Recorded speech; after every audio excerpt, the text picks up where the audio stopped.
여기서 복음이라고 말하는 것은 그냥 어떤 특별한 종교적인 언어라기보다는 그냥 기쁜 소식이라는 말을 의미를 내포하고 있는 단어인데 오늘 말씀에서는 이 복음을 즉 기쁜 소식을 전하기 위해서 이 편지를 쓰고 있다 이렇게 이야기를 하고 있어. 잠깐 그냥 우리의 삶에서 생각해 보면 우리를 기쁘게 하는 소식은 어떤 걸까? 나한테 제일 기쁜 소식, 나를 기쁘게 하는 어떤 소식, 정보, 알림, 어떤 게 있을까? 합격. 응? 합격? 합격. 합격, 그치. 너무너무 듣고 싶은 정말. 특별한 소식이지. 나도 그랬던 것 같아. 그 대학원 합격 통지를 받았을 때, 좀 믿기지 않았고, 떨렸고, 또 확인했고, 그리고 마침내 그게 좀 받아들여졌을 때 기뻤지. 아, 꿈이 아니네. 뭐 이런 생각. 현실이네. 이러면서 기뻤지. 또 어떤 게 나한테 알려지면 내가 굉장히 기쁠까?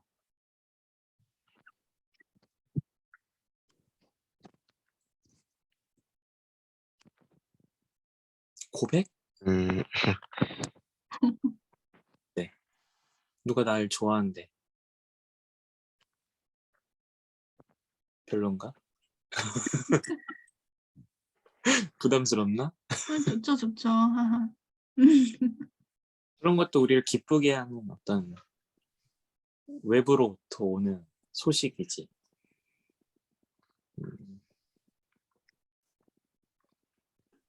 또 뭐 있어? 또 뭐 있어? 로또 당첨? 약간 좀 현실감이 없지. 로또 당첨은.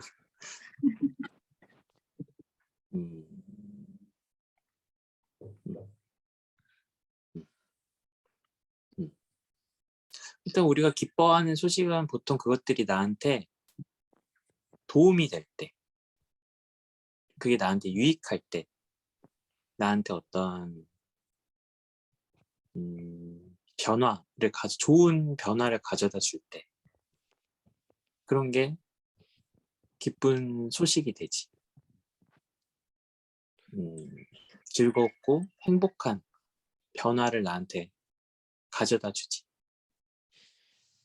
기쁜 소식이란 건 보통 그런 긍정적인 의미에서 또 실제로 어떤 변화를 가져온다는 측면에서 내가 기대한 어떤 것에 대한 변화, 대학에 합격한다, 입학한다는 어떤 그런 변화가 약속되기 때문에 그게 나한테 주어질 거라는 그런 사실을 내가 듣게 되기 때문에 그런 변화로서, 그런 유익으로서 소식을 듣게 되면 기쁘지.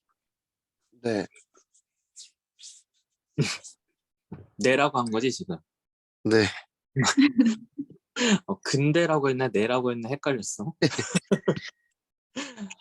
그러면 오늘 이 로마서에서 바울은 예수님이 우리에게 기쁜 소식이라고 전해주고 있는데 그 말을 지금 우리가 생각해 볼 걸로 연관시켜서 생각을 해보면 결국에 예수님이 우리에게 어떤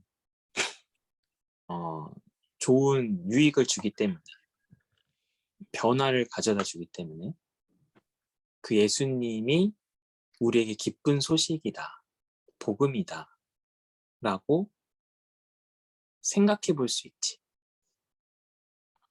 복음이 기쁜 소식이 우리가 일반적으로 생각했을 때 합격의 통보를 받거나 고백을 받거나 아니면 어떤 좋은 나한테 필요한 어떤 정보를 내가 얻게 되거나 하는 등등의 긍정적인 의미에서 내 삶에 유익이 되는 부분에 있어서 그런 소식을 들리면 그게 기쁜 소식이 되고 즐겁게 되고 행복하게 된다고 했을 때 같은 방식으로 적용시켜 보면 예수님이 나한테 그런 의미, 그런 능력, 그런 정보가 된다는 건데 어떤 의미에서 예수님이 어떻게 실제로 우리에게 기쁜 소식일까?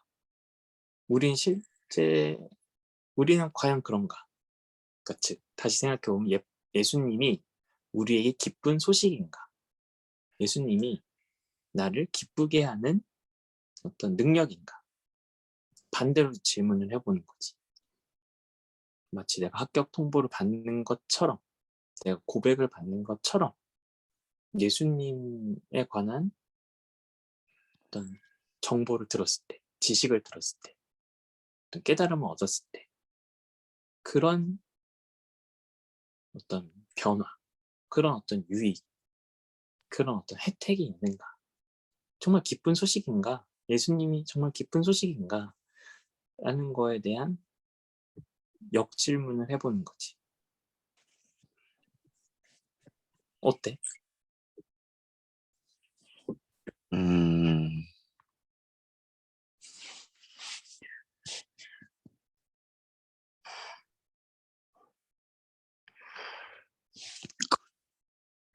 그 정도까지인가? 근데 사실 크리스마스가 왜 이렇게 음, 음, 즐거울까? 왜 사람들이 좋아할까? 왜 크리스마스를 그렇게 사람들이 기대하고 기다릴까? 라고 했던 이유를 생각해 보면 그 이유를 찾아 올라가면 결국 이것 때문인데 그쵸. 예수님이 태어나셨기 때문에 즉 예수님이 이 땅에 오셨기 때문에 우리와 함께 하셨기 때문에 그 소식이 그 정보가 그 사실이 우리에게 매우 기쁜 일이 된 거야. 우리를 되게 만족시키고 우리를 행복하게 하고 우리의 삶에 없던 것이 주어지고 모르던 것을 깨닫게 되고 그래서 우리의 삶이 되게 많이 변하고 그 변화에서 어떤 행복감을 느끼고 만족하고 즐거워하게 된 건데 그게 지금은 시간이 많이 지나는 관계로 이제 그 원인보다는 다른 많은 이유들로 그 기쁨을 공유하게 되었지만 사실 원래대로 그 이유를 찾아가 보면 그게 결국 예수님 때문이다. 예수님이 이 땅에 태어나신 것. 예수님이 어, 우리와 함께 하신 것. 그게 굉장히 우리의 기쁜 일이 되었다. 기쁜 일이었다. 그리고 오늘도 기쁘게 하는 건 마찬가지다. 라고 얘기할 수 있어. 그러면 이제 생각을 해보는 거지. 예수님이 이 땅에 태어난 것. 또 예수님이 태어나셔서 우리 인류 역사에 함께 하신 것.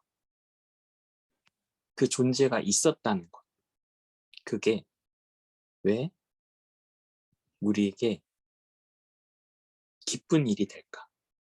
그게 우리에게 어떠한 유익을 가져다 주었는가? 그게 어떠한 변화를 우리 삶 속에서 일으키는가? 도대체 혜택이 뭔가?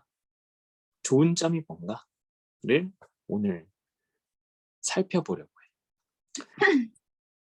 예수님이 왜 우리에게 기쁨인지, 왜 우리에게 복음인지, 기쁜 소식인지를 살펴볼 텐데 첫 번째는 이제 이 바울이라는 사람이 설명하기로 예수님은 미리 예언된 사람으로서 이렇게 언젠간 올 사람, 언젠가는 이 땅에 태어날 사람으로 예정된 어떤 일이었는데 그게 마침내 이루어졌어요. 그러니까 언젠간 이루어질 거, 언젠간 이루어질 거, 언젠간 이루어질 거라고 계속 반복되어져 오던 일이 마침내 일어났어. 마침내 그게 더 미뤄지지 않고 이루어진 거야. 우리가 어떤 일을 생각할 때, 그게 언젠간 되겠지? 아까 우리가 뭐 도윤이랑 얘기한, 뭐 일본이 우리한테 사과하고, 뭐 우리가 일본이랑 이제 화해하고 친하게 지내는 일이 언젠간 먼 미래에 이루어지겠지라고 생각한 게 갑자기 일어났다면, 갑자기 그게 진행이 되었다면, 굉장히 뭐랄까 놀랍게 다가올 거고, 그게 신기하게 다가올 거고, 그게 먼 미래로 남아있는 게 아니라 실제가 되었네, 현실이 되었네 라는 그런 어떤 작용에 의해서, 변화에 의해서 기쁨이 될 거야. 어떤 능력이 될 거고, 어떤 삶의 중요한 어떤 변화로서 능력으로 작용할 텐데, 예수님도 그런 어떤 먼 미래, 언젠간 그런 예수님이란 사람이 태어나서 이런 일들이 이루어질 거고, 그래서 우리가 어떤 그런 그 사람을 통해서 어떤 혜택을, 유익을, 좋은 걸 얻게 될 거다라고 예전부터 말해왔던 일이 마침내 이루어진 거야. 그럼 그게 뭐냐? 예수님을 통해서 도대체 이루어진 게 뭐냐? 우리에게 주어진 게 뭐냐라는 걸 설명하는데 두 가지의 차원으로 설명. 도대체 예수님이 와서 이 땅에 태어나서 이 역사에 들어와서 함께해서 주어진 유익, 좋은 점, 우리를 변화시키는, 우리에게 혜택이 되는 그게 뭐냐? 첫 번째는 예수님이 다윗의 혈통 안에서 태어났다는 거예요. 육신으로. 그 예전부터 막 이루어졌던 일이 그냥 어떤 가상의 일로 이루어진 게 아니라 실체를 갖고 실질적으로 구현이 되었다라는 거예요. 인간의 몸을 입고 이런 육신을 갖고 2000년 전에 우리가 알아볼 수 있고 우리가 확인할 수 있고 우리가 경험할 수 있는 방식으로 주어졌다라는 거. 그게 또 실제로 예수님이 우리와 똑같은 몸을 입고 태어났다라는 거. 그럼 이게 왜 유익이냐? 이게 왜 좋은 거냐? 이게 왜 우리한테 기쁜 소식이냐를 생각해 봐야 돼. 하나님이 약속하신 것, 그리고 예전부터 이루어질 거라고 생각한 게 어떤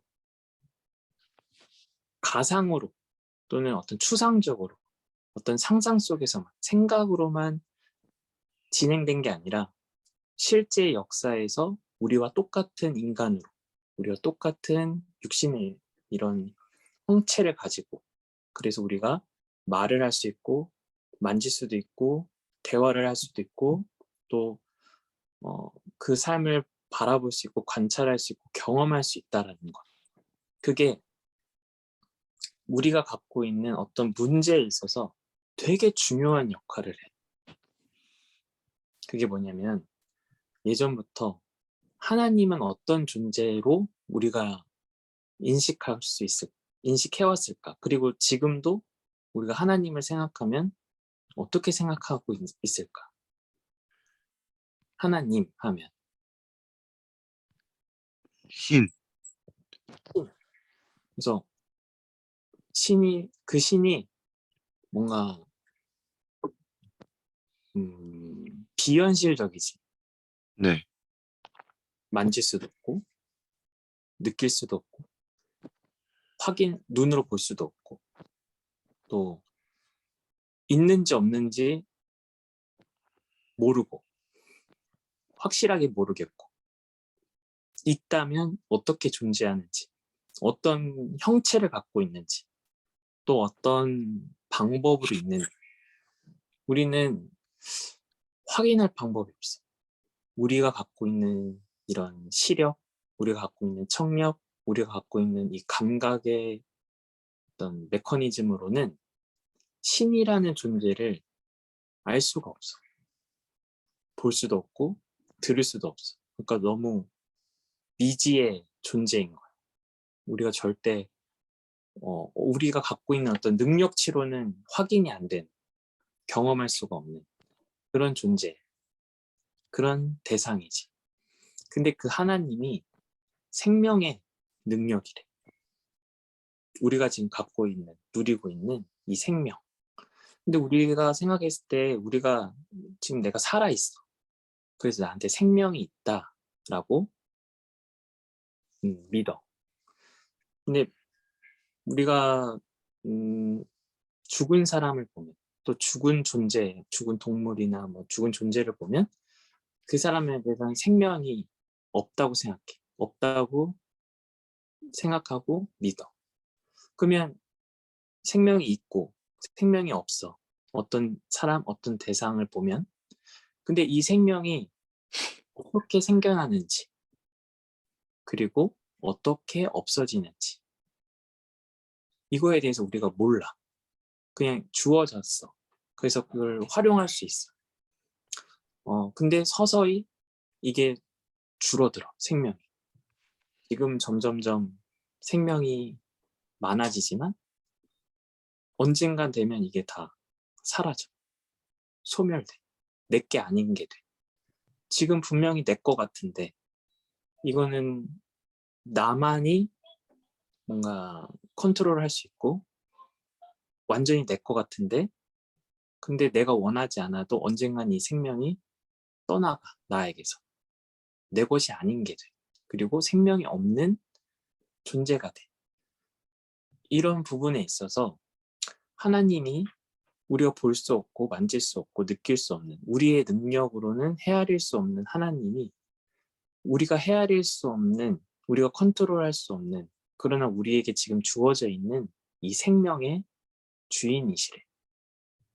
그 생명을 주관하시는 분, 생명을 다스리시는 분이래. 우리가 살고 죽는 문제가, 그리고 살아있는 존재가 되는 것, 또 죽는 존재가 되는 것, 이거에 대한 통제권이, 주권이 그 하나님께 있대.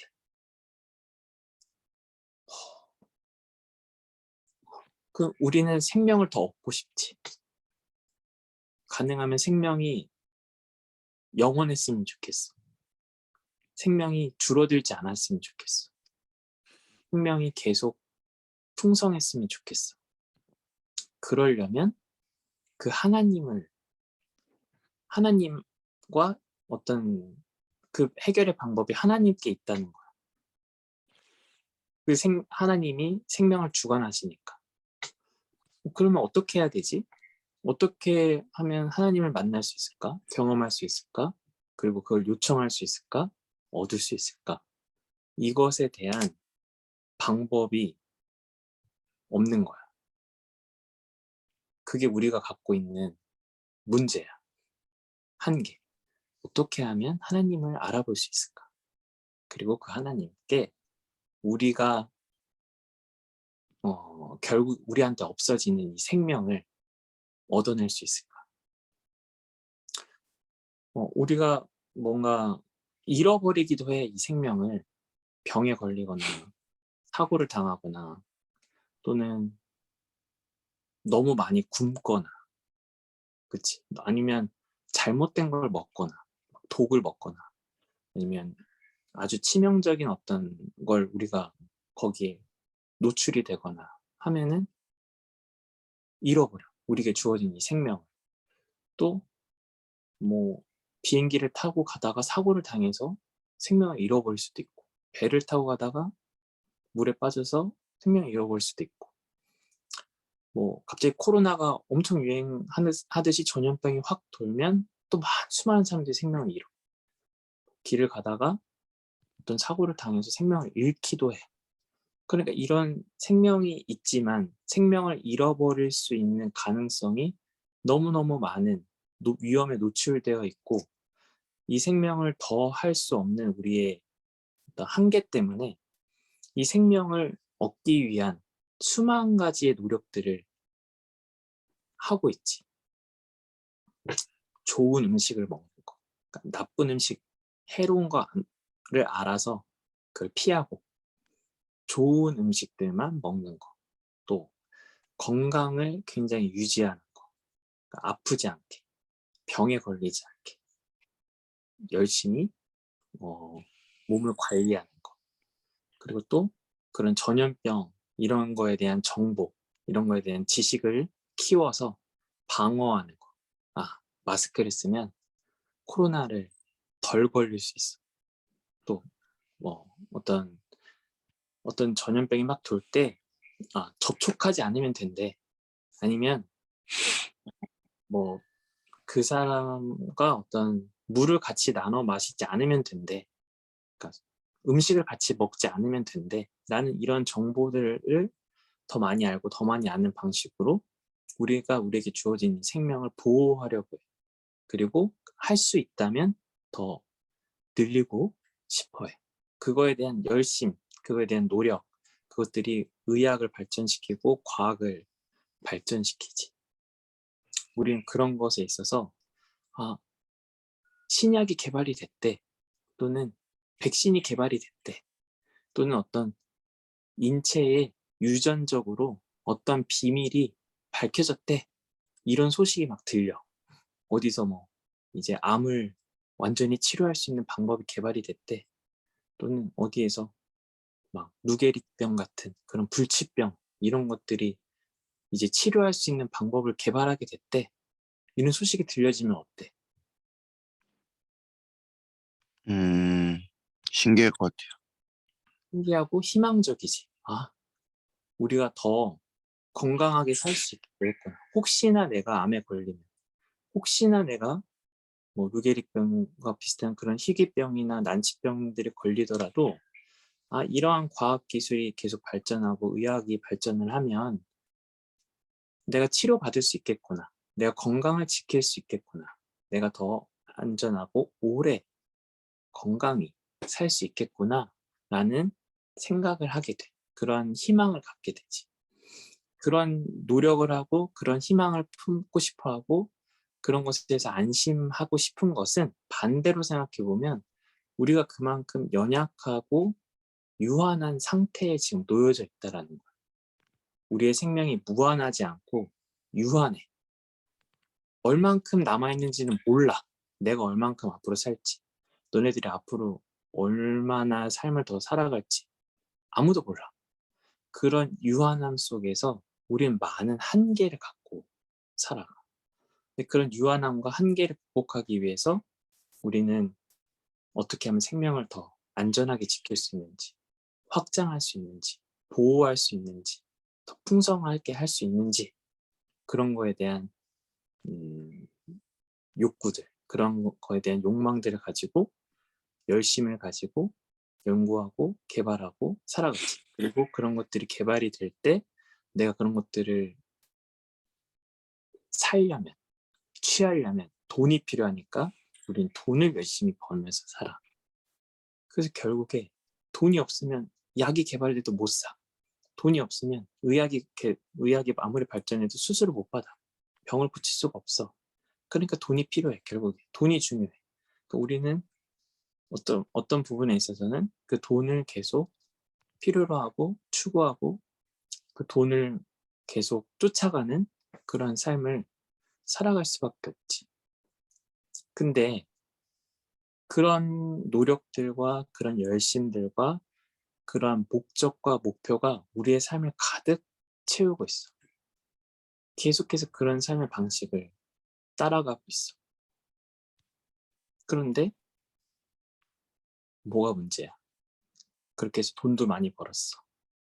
그렇게 해서 의학 기술도 막 엄청 개발했어. 심지어 냉동 기술까지 개발해서 지금 못 고치는 병을 얼렸다가 나중에 깨워가지고 고치겠다. 이러한 사람도 있어, 실제로. 막 과학도 막 엄청 발전을 했어. 하고 있고 또 했어, 실제로.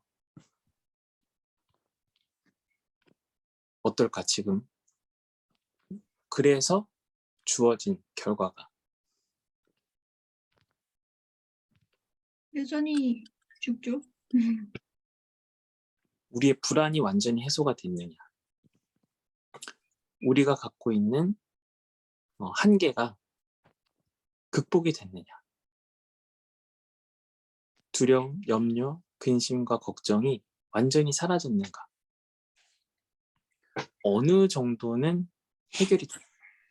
100년 전에 살고 있던 사람보다, 1000년 전에 살고 있던 사람보다 우린 더 많이 살아.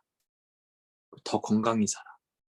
그리고 더 많이 먹고 더 많은 걸 누리고 더 행복하게 살고 있는 것 같아. 행복은 잘 모르겠지만 어쨌든 100년 전의 사람보다 수명이 더 길어졌고 1000년 전에 산 사람보다는 그런 병에 걸려서 죽을 확률, 뭐 장애 때문에 생명을 잃을 확률은 훨씬 줄어들었지.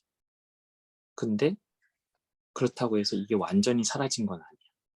완전히 극복된 게 아니야. 그래서 우리가 찾아낸 방법은, 그리고 우리가 고민하면서 사고하면서 또 깊이 생각하면서 찾아온 방법은 이 생명이 우리의 것이 아니다라는 결론과 함께 이 생명은 하나님께 있다라는 어떤 인식을 갖게 된 거지. 그런 믿음을, 어떤 인식, 종교적인 인식과 경험을 갖게 되었어. 그래서 이 하나님과 우리가 참된 관계에 서게 되는, 이 창조주와 피조물인 우리가 올바른 관계에, 믿음의 관계에, 신뢰의 관계에, 사랑의 관계에 놓이게 되면 우리가 생명을 얻을 수 있다. 우리의 생명이 온전하게 된다. 우리의 생명이 더 이상 훼손되지 않는다. 라는 믿음, 라는 사실, 그러한 깨달음을 종교적인 부분에서는 답을 얻은 거야. 근데 이게 한 번도 증명되지가 않았어. 하나님이 생명의 능력이신 건 알겠는데, 근데 그 하나님에 의해서 우리가 온전해지고 구원받고 생명이 끊어지지 않는 그런 죽음이 극복된 생명을 경험한 적이 없어. 여전히 가상의 상태로, 추상적인 상태로 머물러 있는 거야. 그게 언젠간 이루어지겠지. 언젠간 이루어지겠지. 언젠가 하나님이 그 일을 이루시겠지라는 기대와 희망은 있어. 근데 그게 아직 이루어지진 않았어. 그런 와중에 누가 태어난 걸까? 예수님. 예수님이 태어났어. 근데 예수님이 어떻게 우리에게 기쁜 소식이 되었냐면 그걸 보여주신 거야. 하나님이 어떤 존재인지, 하나님이 우리에게 어떤 의미인지, 하나님이 우리에게 어떤 걸 주시는지, 어떤 영향력이 있는지, 어떠한 관계가 우리와 하나님과의 관계인지를 보여주셨어. 그거를 자기의 삶으로, 우리와 똑같은 몸을 입고 우리와 똑같은 한계를 갖고 있고 똑같은 유한함을 가지고 있는 예수님이 그거를 보여주셨어. 우리가 갖고 있는 유한함 때문에, 한계 때문에 생명이 하나님께 있다라는 사실을 알아도 그 하나님을 믿기가 어려웠어. 왜냐하면 보이지 않으니까. 만져지지가 않으니까. 어떻게 확인할 방법이 없으니까 그 생명의 능력이 하나님께 있다라는 건 아는데, 근데 그걸 믿을 수가 없었어. 신뢰를 할 수가 없었어. 그래서 끊임없이 하나님이 아닌 다른 대상을 통해서 생명을 얻으려고 했어. 다른 동물을 잡아먹고, 다른 생명이 있는 것들을 취함으로써 우리의 생명을 조금 연장하고, 또 우리가 열심히 공부하고 노력하고 해서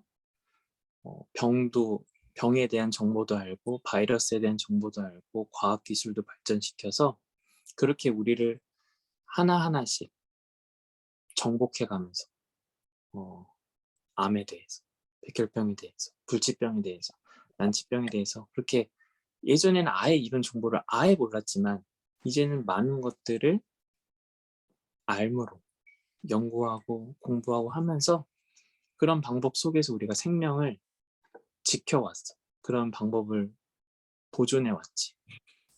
근데 그럼에도 여전히 우리는 죽음이란 문제는 해결을 못해. 죽음 이후에 어떤 세계가 있는지, 죽음 왜 우리에게 주어지는지, 왜 피할 수가 없는지 이런 문제들에 대해서 여전히 우리는 해결을 못해서 여전히 불안하고 두렵고 공포로 느끼는 그런 삶에 머물러 있어. 이런 우리의 인간의 삶 속에서 예수님 똑같이 그런 죽음에 대한 두려움, 유한함, 생명을 이룰 수 있는 위험성 이런 것들을 똑같이 갖고 있었는데 근데 예수님만은 그 하나님을 신뢰했어. 생명의 대상으로, 능력으로, 생명의 원천으로 하나님을 인식했을 뿐만 아니라 실제로 믿었어. 실제로 그래서 그 하나님께 자신의 생명을 의탁했어. 맡겼어. 우리는 아무도 그걸 못했는데 이전 이 인류의 처음부터 아담부터 그 고대의 수많은 사람부터 시작해서 지금까지도 아무도 그 생명을 하나님께 의탁하지 못했는데 예수님만은 그걸 하셨어. 우리와 똑같은 조건, 우리와 똑같은 한계, 우리와 똑같은 유한함 속에서 그 일을 하셨어. 그래서 예수님이 십자가에 죽기까지 그 마지막 순간까지 그걸 포기하지 않으셨어. 하나님께 전적으로 자기를 맡기셨어. 신뢰하셨어. 순종하셨어. 그랬더니 어떤 일이 이루어졌을까? 끝? 이러고 끝? 아니요. 부활했어요. 부활하셨지. 그래서 예수님이 다시 죽은 자들 가운데서, 죽음 가운데서 다시 살아나셨어. 이 말은 하나님이 정말 이 생명에 대한 권한이 하나님께 있다라는 사실이 증명이 된 거야. 어느 누가 부활을 행할 수 있을까? 어느 누구가 죽은 자 가운데서 다시 생명을 일으킬 수 있을까? 다시 창조할 수 있을까? 그 생명의 권한, 능력을 행사할 수 있을까? 그게 하나님께 있다라는 건 알았지만 그게 긴가민가 하기 때문에 확실히 신뢰할 수가 없었기 때문에 믿지 못했던, 의탁하지 못했던 우리들, 그래서 결국 생명을 얻을 수 없었던 우리들 가운데서 예수님은 그런 믿음을 갖고 하나님께 의탁했을 때 하나님이 그것을 나타내 주셨어. 부활을 행하신 거야. 이 창조의 능력이, 생명의 능력이 하나님께 있다라는 사실을 나타내 주셨어. 그리고 우리의 운명, 숙명, 우리가 극복할 수 없는 그 죽음을 선포하셨어. 죽음이 죽음을 당한 거야. 말이 좀 멋있기도 하고 어렵기도 한데 죽음이 죽음을 당했어. 죽음이 더 이상 능력이 없는 대상, 실체가 되었어. 하나님에 의해서. 그 생명의 능력이 하나님께 있다라는 사실이 증명되고 확인된과 동시에 우리가 극복할 수 없었던 죽음, 우리의 두려움의 근원인 죽음, 우리를 늘 불안하게 만들고 떨게 만드는 그 죽음이 심판을 당한 거야. 거기서 그 권세를 잃어버렸어. 죽음에 대한 더 이상 그 죽음이 절대적이지 않다. 예수님의 부활에서 우리의 인생의 언젠가 마지막에 오는 그 죽음, 언제 올지 모르지만 반드시 오는 그 죽음이 절대적인 게 아니구나. 그게 마지막이 아니구나. 그게 끝이 아니구나. 라는 사실을 깨닫게 된 거야. 마침내 보게 된 거야. 경험하게 된 거지. 즉, 우리가 예수님이 기쁜 소식인 이유 첫 번째는 뭐냐면 예수님을 통해서 죽음이 극복이 되었다라는, 죽음이 더 이상 우리의 모든 걸 빼앗아가고 우리의 모든 걸 없애버리는 절대적인 능력이 아니다라는 사실을 알게 된 거, 그걸 깨닫게 된 거, 그거에 대한 정보를 듣게 된 거. 그게 예수님이 태어나심으로 주어진 우리에게 기쁜 소식 중에 하나야. 그럼 두 번째는 뭐냐? 두 번째는 뭘 것 같아?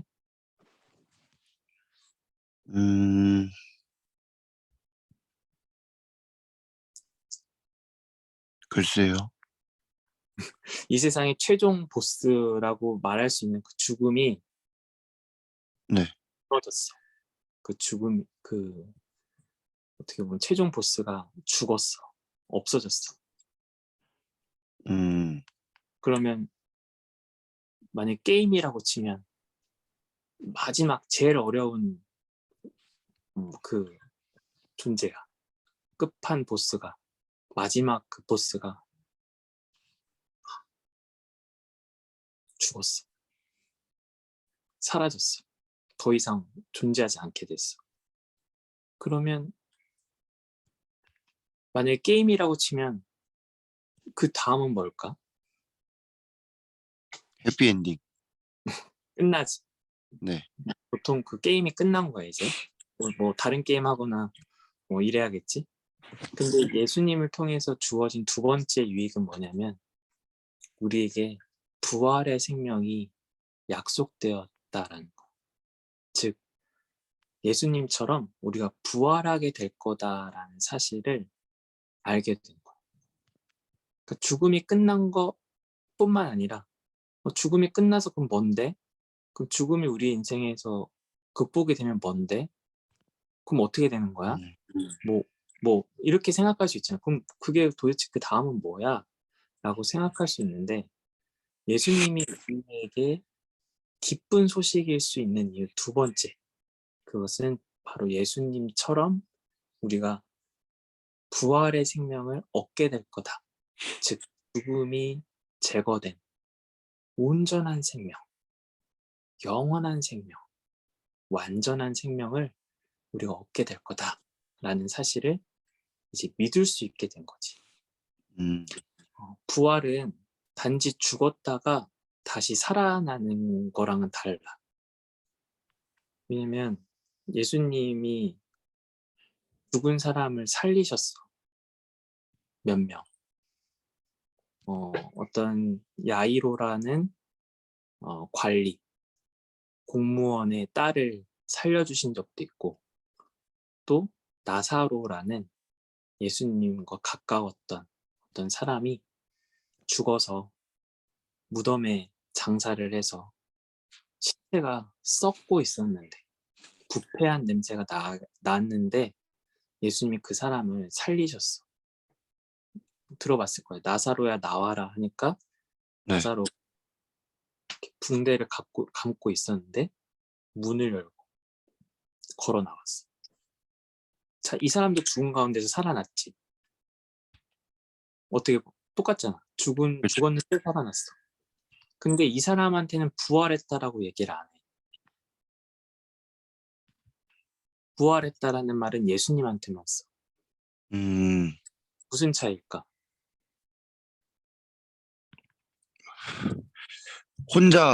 예수님 혼자 하셔서? 스스로. 음. 혼자 스스로. 뭐 그런 차이도 있다. 근데 결정적인 차이는 뭐냐면 나사로라는 사람, 그리고 야이로라는 그런 공무원의 딸은 죽었다가 다시 살아났어. 근데 어떻게 됐을까? 결국에 다시 죽어요. 다시 죽어. 그것은 부활이랑은 다른 거예요. 부활은 예수님은 죽은 자 가운데서 다시 살아나셨는데 그날 나사로나 그 딸처럼 다시 죽지 않으셨어요. 이 말은 예수님이 죽은 자 가운데 살아나셔서 얻은 생명은 죽음이 더 이상 없는 영원한 온, 생명? 온전한 생명이라는 거지. 그게 영원한 생명이라고도 말할 수 있고 영생이라고도 말할 수 있고 구원이라고도 말할 수 있는 여러 가지로 표현할 수 있는 우리는 잘 알 수 없는 도대체 죽음이 없는 생명은 어떤 걸까? 여전히 죽음은 우리의 인생 끝에 있는데 마지막에 존재하는데 그게 없어. 그럼 영원히 산다는 건가?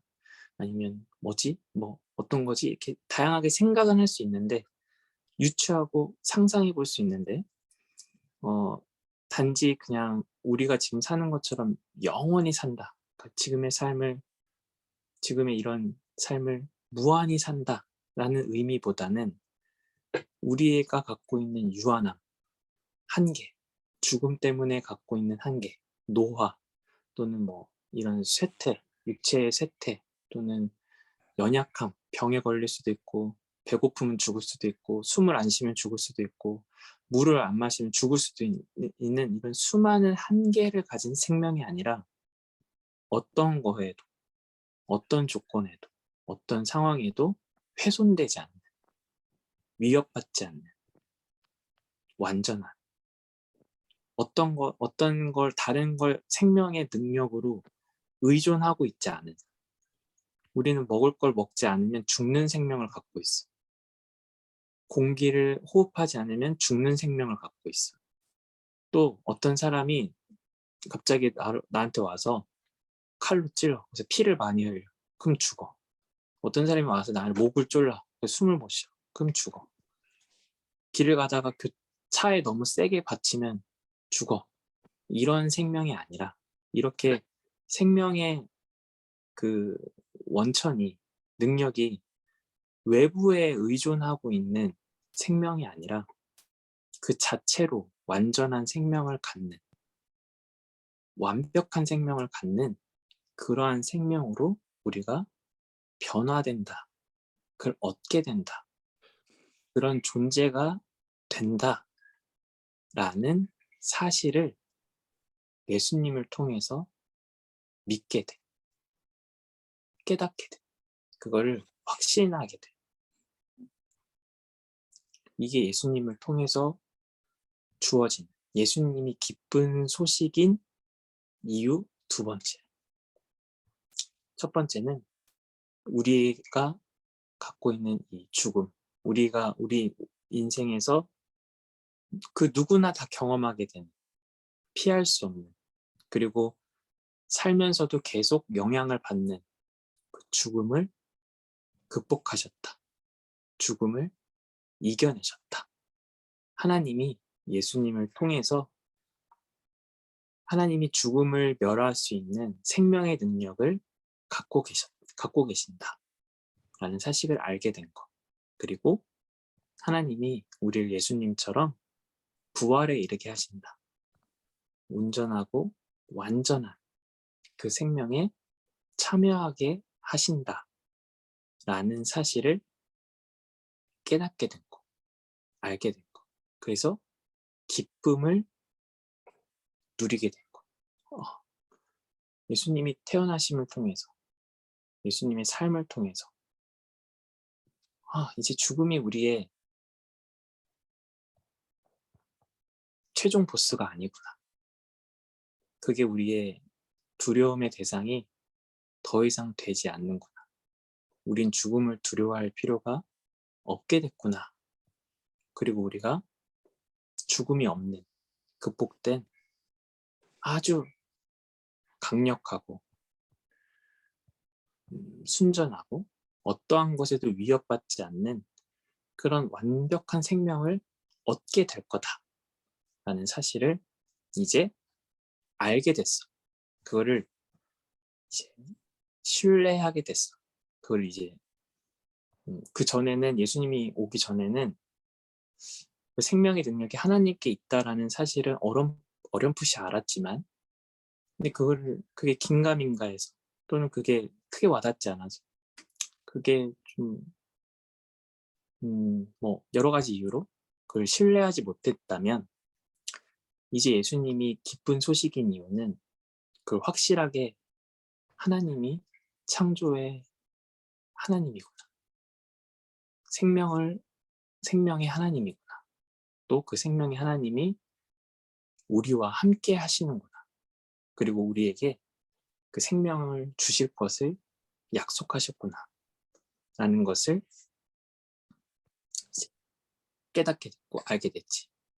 그러면 이제 우리에게 주어지는 유익이 뭘까? 자, 우리가 합격 통보를 받아. 그럼 우리가 기뻐. 왜 기뻐? 합격했으니까. 이제 내가 그 학교의 학생으로 살아가게 될 것을 확신하게 되니까. 그걸 이제 그게 나의 확실한 미래가 되었으니까. 그게 나의 실체가 되었으니까. 그게 기쁜 거지. 그리고 실제로 그때가 되면 그 학교에 다닐 거고 수업을 들을 거고 뭐 그런 어떤 거기서 펼쳐지는 삶을 내가 실제로 살게 되겠지.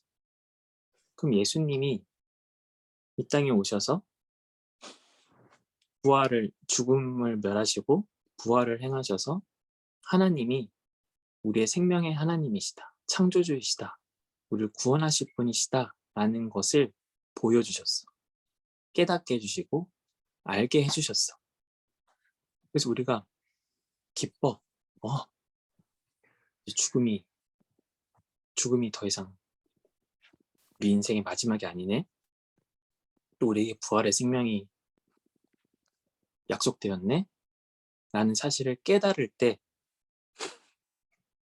그걸 인식하고 거기에 눈을 떴을 때 우리에게 주어지는 선물, 변화, 좋은 점, 유익이 뭘까? 이제 어떤 응? 좀 더 편안한 마음이 되지 않을까요? 편안한 마음이 들어.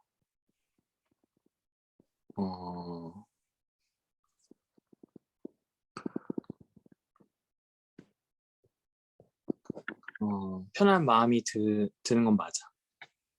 근데 이유가 있어.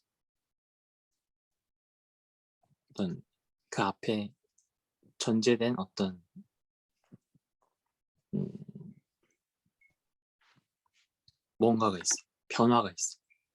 그 변화로 인해서 우리가 편안함을 느껴.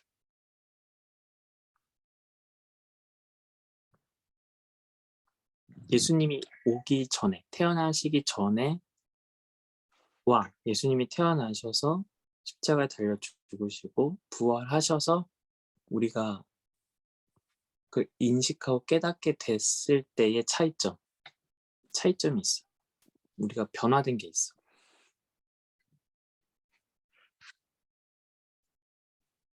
예수님 오기 전에 어떤 상태였다고? 실체가 없다? 하나님에 대해서 깊은 신뢰를 갖기가 어려웠어.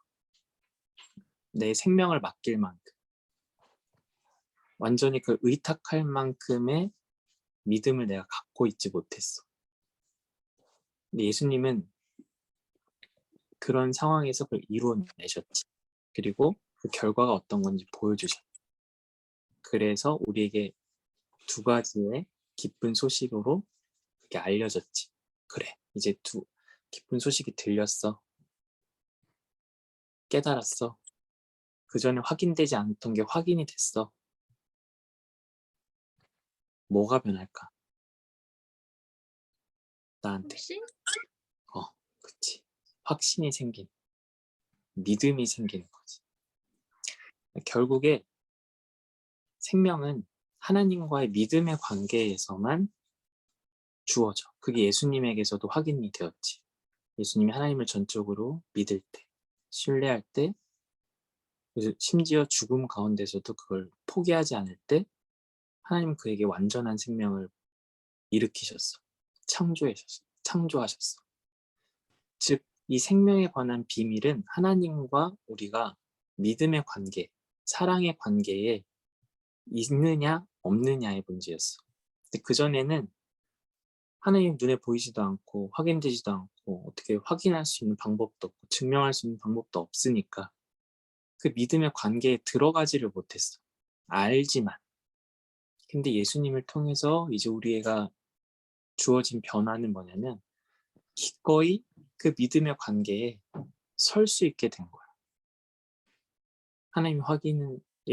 예수님을 통해서 하나님을 보게 되고 예수님을 통해서 하나님을 확인하게 되고 예수님을 통해서 하나님에 대한 확신이 생기니까 이제 하나님과 우리가 믿음의 관계에 설 수 있게 된 거야. 하나님을 생명의 대상으로 신뢰할 수 있게 되었고 의탁할 수 있게 되었고 순종할 수 있게 되었지. 그게 지금 우리에게 주어진 변화야. 예수님이 이 땅에 태어나셔서 함께 하셔서 그리고 우리와 동행하셔서 우리에게 주어진 유익, 하나님에 대한 신뢰가 커졌다, 주어졌다. 거기에 기꺼이 우리가 순종할 수 있게 되었다. 와우, 성장했다. 믿음의 한 단계 진보를 이루었다. 믿음의 사람이 되었다. 다른 말로 하면 하나님께 전적으로 속한 사람이 되었다. 하나님의 백성이 되었다. 하나님의 부르심에 응답한 사람이 되었다. 라는 게 지금 우리의 변화야. 우리에게 주어진 유익이고 혜택이야. 우리가 하나님을 전적으로 신뢰할 수 있는 사람이 되었어. 하나님께 우리의 삶을 기꺼이 맡길 수 있는 그런 확신을 가진 사람이 되었어.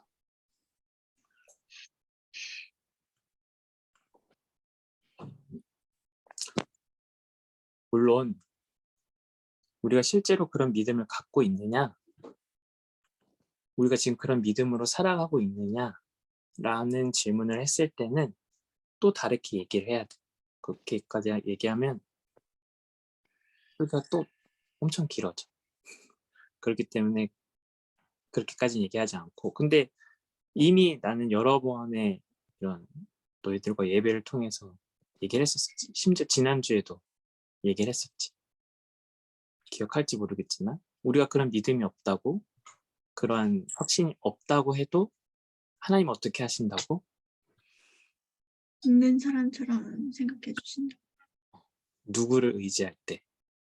예수님 이제 이미 알고 있는 내용이에요, 너희들이. 근데 오늘의 강조점은 그거보다는 우리가 하나님에 대해서 생명의 대상으로, 우리의 구원의 대상으로, 능력으로, 우리를 죽음에서 건지시는 분으로, 우리에게 부활의 생명을 선사하시는 분으로 우리가 신뢰할 수 있게 되었다.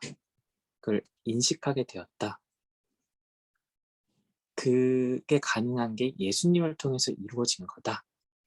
그래서 예수님의 탄생은, 예수님의 이 땅에 오심은 하나님이 인간의 몸을 입고 예수님의 형체로 이 땅에 오신 그 일은 너무너무나도 중요한 일이다. 너무너무나도 소중한 일이다. 그게 아니었으면 우리는 하나님을 신뢰하지 못했을 거다. 다시 반대로 얘기하면 예수님이 이 땅에 오셨기 때문에 그게 너무 기쁜 나머지, 그게 우리가 절대 불가능하던 일들을 가능하게 해준 아주 친절하고 아주 애정이 넘치고 아주 사랑이 넘치는 그 하나님의 일이었기 때문에 그게 너무 감사하다. 그리고 그 일로 인해서 우리가 믿음을 갖게 된 일이 너무너무 기쁘다. 너무너무 소중하다. 그래서 그날을 크리스마스, 성탄절로 정한 거야. 그걸 잊지 않기 위해서. 그걸 늘 다시 기억하기 위해서. 거기에 늘 연루돼서 살아가기 위해서. 그래서 우리는 성탄절을 기뻐한다. 기독교인들은.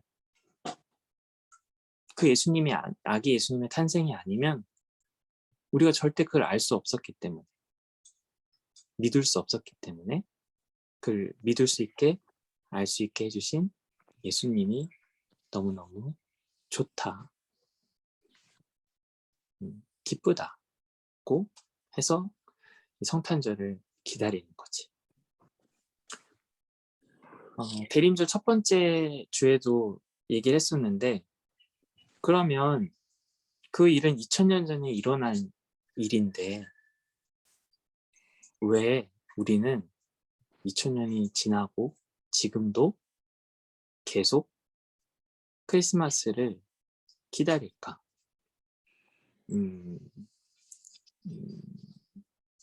다시 오시길. 맞아. 다시 오시면 어떨까? 이제 다시 오시면 어떤 일이 있을까?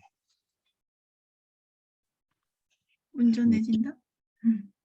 그 예수님에게 일어난 부활이 이제 우리한테 일어나는 거예요. 예수님이 다시 오시는 날, 그 재림의 때, 그 종말에 우리에게 부활이 일어나. 살아있든 죽어있든 우리에게 그 온전한 생명이 발현이 돼. 실현돼. 그게 온전히 주어져. 그래서 우린 예수님이 다시 오시기를 너무너무 기다려. 2000년 전에 오셔서 우리에게 알려주시고 그걸 깨닫게 해주시고 그걸 믿게 해주셔서 너무너무 좋고 너무 감사하고 기뻐. 근데 그 예수님이 다시 오시면 우리가 믿게 된 그 사실, 깨닫게 된 그 사실, 우리에게 주어진 그 약속이 우리에게 온전히 이루어져. 그러니까 그날이 너무 기다려지는 거지. 그리고 빨리 이루어졌으면 좋겠는 거지. 그래서 그러한 믿음, 그러한 소망, 그런 희망을 가지고 살아가는 거야. 그리고 2000년 전에 오셨던 그 날을 중심으로 해서 다시, 그러니까 오셨던 분이 다시 오실 거라는 그러한 희망을 잃지 않는 거지. 언제 오시는 거야? 벌써 2000년이나 지났는데 진짜 오시는 거 맞아? 안 오시는 거 아니야? 좀 뭐 끝난 거 아니야? 라고 우리의 믿음이 흔들릴 수도 있어. 이게 너무 지연되다 보니까. 근데 2000년에 오셨다면, 그리고 그 일을 확실하게 이루셨다면, 약속하셨다면 다시 오실 것도 확신할 수 있다는 거지. 그렇기 때문에 예수님의 오심은 너무 기쁜 사건인 거야. 이 역사에서 한 번도 이런 일이 일어나지 않았다면, 부활이 일어나지 않았다면, 예수님이 오셔서 그런 것들을 보여주시지 않았다면, 가르쳐 주시지 않았다면, 여전히 그게 신화처럼 있는 거지. 그 환상처럼 있을 수밖에 없는 거. 하지만 그게 역사가 되었기 때문에, 인류에 있었던 일이 되었기 때문에 우리는 확신을 가질 수 있게 되었고, 또 반복해서 일어날 것을 충분히 예상하고 기다릴 수 있는 거지.